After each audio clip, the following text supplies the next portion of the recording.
Conmemoraremos mañana la promulgación del Decreto Constitucional para la Libertad de la América Mexicana, mejor conocida como la Constitución de Apatzingán.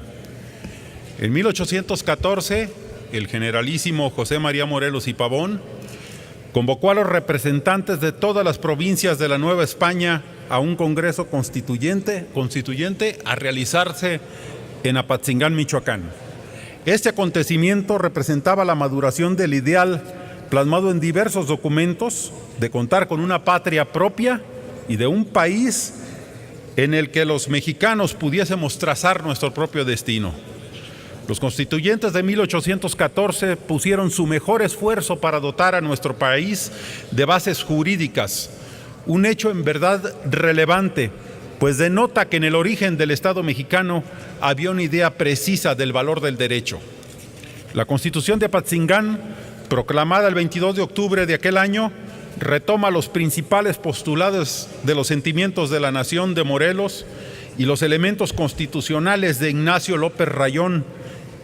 Esta primera Carta Magna representa el instrumento jurídico en el que los mexicanos plasmaron sus ideales y aspiraciones de libertad, de igualdad, así como la construcción de un México independiente. Morelos, a la muerte de los primeros caudillos de la independencia, logró mantener vivo el movimiento. Además, ante la necesidad de proteger los derechos de los mexicanos, pero sobre todo de establecer límites a los excesos, arbitrariedades e injusticias propias de la época, se abocó a un aspecto de primordial importancia: formar una nación con leyes, administración y representación propia. En este texto de gran avanzada para la época, se proclama la independencia de la Nueva España, se prohíbe la esclavitud, se eliminan las castas y se establecen aspectos muy importantes de nuestro sistema de gobierno: separación de poderes en ejecutivo, legislativo y judicial. Además, instituye que la soberanía popular radica en el pueblo, ejercida a través de sus representantes populares.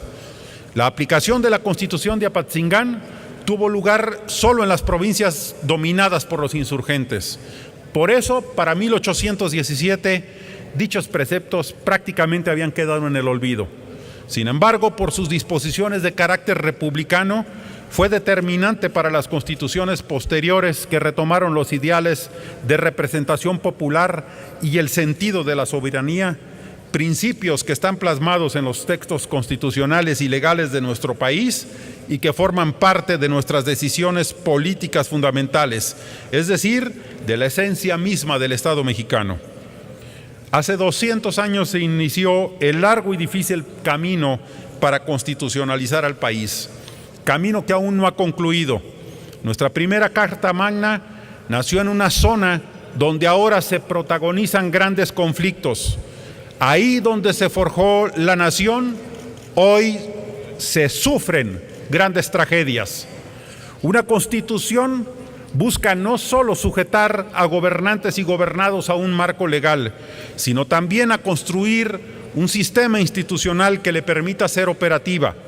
Esto no es posible ante una coordinación débil entre la Federación, los estados y los municipios, ante los malos manejos, los mecanismos para la asignación y acceso a los recursos, ante el desbordamiento de las problemáticas sociales.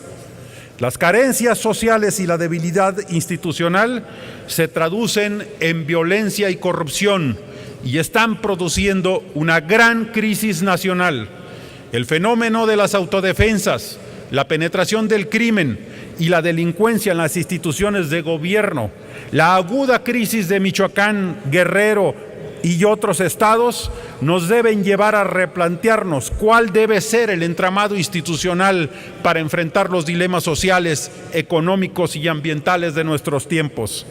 A 200 años de haberse promulgado nuestra primera Constitución, aún hay muchos pendientes que resolver. Como mexicanos, pero sobre todo como representantes populares, tenemos el deber de coadyuvar a que el Senado de la República sea protagonista de la solución de estos pendientes y sea un verdadero contrapeso para actuar en beneficio de los mexicanos. En el marco del bicentenario de la promulgación de la Constitución de Apatzingán, las senadoras y senadores de Acción Nacional refrendamos nuestro compromiso histórico con el Estado de Derecho originalmente planteado en este histórico documento. Esto es, con las instituciones, la división de poderes y el respeto a los derechos humanos. Gracias.